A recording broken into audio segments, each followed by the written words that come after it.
What is up, mecha dudes? Today, well, tonight, probably tomorrow, I'm working on the three-wheeler. It keeps like burning up ignition coils, which is really weird, at least for me, on like old Hondas. And I've never experienced that. And through process of elimination and some Google searches, admittedly, I've landed on that it's probably the stator. To do that, we need to remove the flywheel. To remove the flywheel without absolutely fucking everything up, you have to have this tool. Luckily, it's cheap and it's available on Amazon. M27X1, and it is left-handed threads. Very important. So, lefty tighty, righty loosey. When you're screwing it into the flywheel, and I'll punch it out. Blah, blah, blah, blah, blah. If you're watching this, it's probably because you have a stator problem, and you probably already watched 10 other videos that tell you exactly that. I don't know if my problem is that, but I do have new stator components, and I'm gonna, at least in this very moment, I'm going to sit down and pull that flywheel off. And if I can find a tripod, I'll video it. And if I can't, well, we're going to jump forward to when I have the flywheel off. So let's go. Okay. That took a very concerted amount of effort. But this guy looks like it's coming out. I hope I didn't fucking break something, because holy shit, that thing snapped so fucking loud.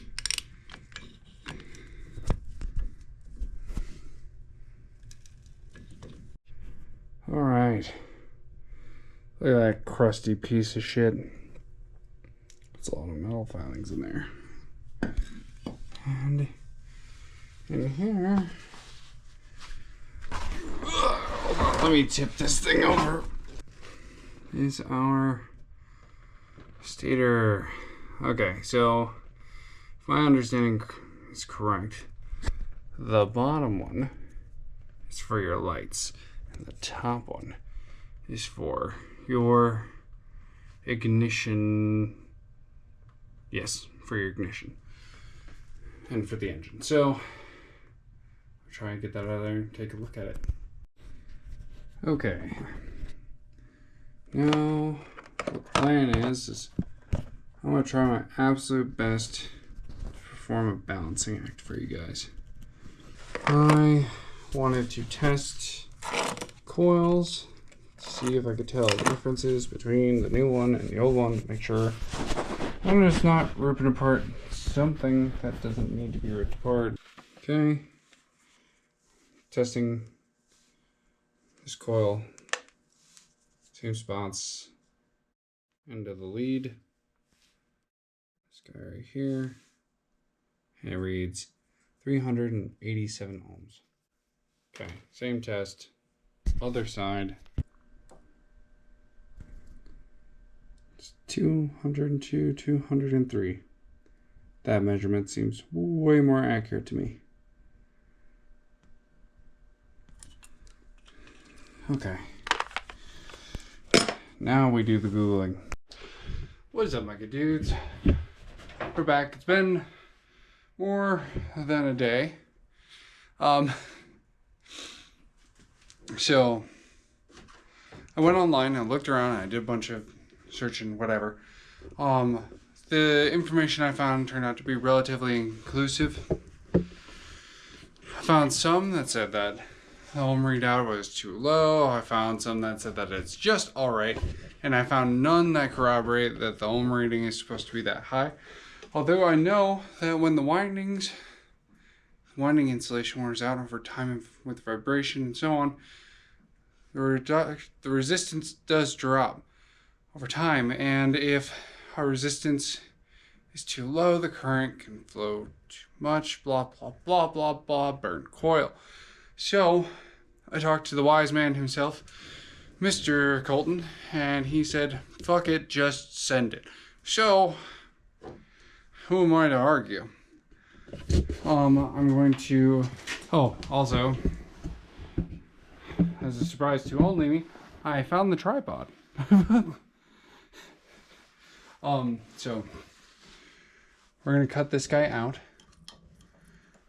push that cord back behind there, and then put the new one in. I'm gonna try and leave a little bit of space on here just in case I want to try and reuse it again, if in fact it is not bad.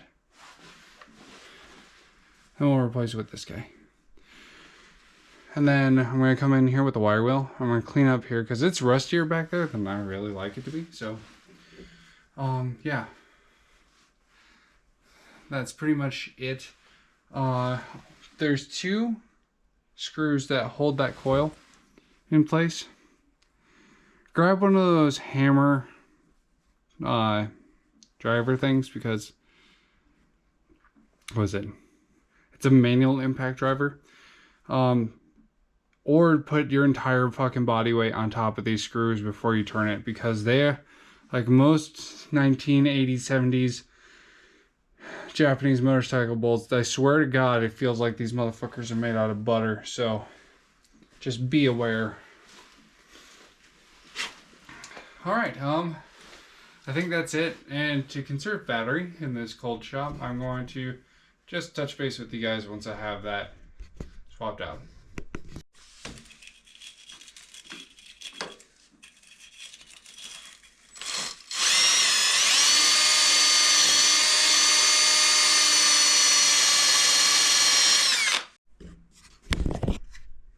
All right, so I have the new one installed.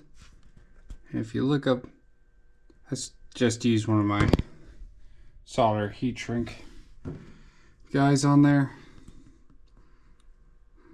I know, I don't know, in my head I was like, I want this to be reversible, just in case. And I know from experience that I can remove that solder heat shrink wrap, but I also know that in the meantime it will provide a watertight connection. Yeah, so I'm gonna tighten down those screws. I'm gonna work on getting this back together. For those who are worried about engine timing, like I was for a very long time before doing this, that shaft is in fact keyed. So the flywheel only goes on one way. So with that in mind, I think we should be all right. Might take some time and clean up our timing marks. Nah, I'm not gonna do that. I'm just gonna slap it back together and send it. We're not any closer to this thing running because of the stator problem I was having, which I assume that's it. Our coil's burnt up. I'll still try and start it, but I know it's gonna be fruitless. So, yeah. What was I saying? I guess I'm just gonna have to postpone editing this video because I thought I could make a video out of just doing the stator. Then I realized how anticlimactic it would feel if this thing didn't start, so I guess you guys are gonna just have to wait until I get the coil back, or the new coil in. I'm gonna get the new coil in and then do all that. And in the meantime, I'm gonna slap this back together. So 2 screws, that nut, washer, case cover, done. Not super complicated. All right, I'm gonna get that done. Okay, so I got this all slapped back together, and you know, just for fun, I was like, we'll try it and see if it works. I was like, I know that that ignition coil doesn't work because I tried to start this thing like 100 times. I cable burned the inside of my finger. I tried to push start it and just wore myself out. I tried to get this thing started for like almost an hour, which is crazy, but that's just how badly I wanted to take it trail riding. So I gave up on it. I tested the coil at the time. Like, well, it didn't seem like I was getting a response, but maybe I was reading it wrong, right? Because I'm put this against here and you see that? Beautiful, beautiful spark. Let me get you closer.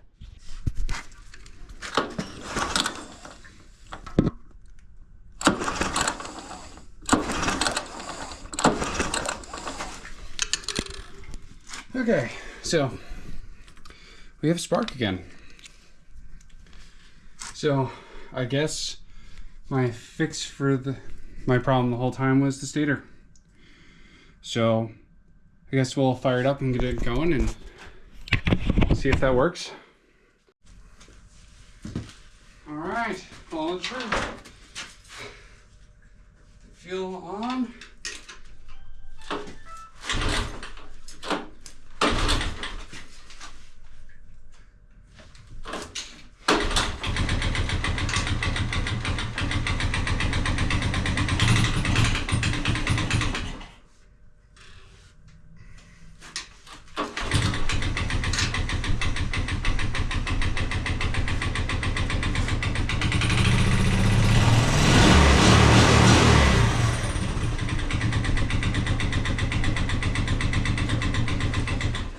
Absolutely beautiful. That's exactly what I want. Looks like I spent an extra $20 on an Amazon ignition coil for no reason. But to be honest, I'm just happy it's running. And now that I've boiled that down to the stator needing to be fixed and it just works, my confidence is through the roof. So, yeah. That is my shitty tutorial on how to replace a stator in a 1983 Honda ATC 185S. Yes. So, until next time, have a good one, my good dudes. Alright, so before I got a chance to edit this video, I was, some time had passed and I was using it to I was using the three-wheeler to pull a salter after doing some snow removal, and it broke down on me, and my immediate thought was, did something go wrong? Did I lose spark? Blah, blah, blah, blah, blah. If that is the case, I have to figure that out before I can upload this video, because I don't want to lead somebody else down a path that might not be correct intentionally right now that this has happened. And so I drug it back into my shop and it turned out to be a fuel thing. There's something in the petcock. I worked it back and forth and no, it's fine. It's been running for some time, so I think we're in pretty good shape. So all that being said, I've got a short video now of me slamming the fuck out of the three-wheeler into the blade on my work snowplow. So yeah, I'm gonna toss this in at the very end as a little bonus, and yeah, I think that's it. Thanks for watching.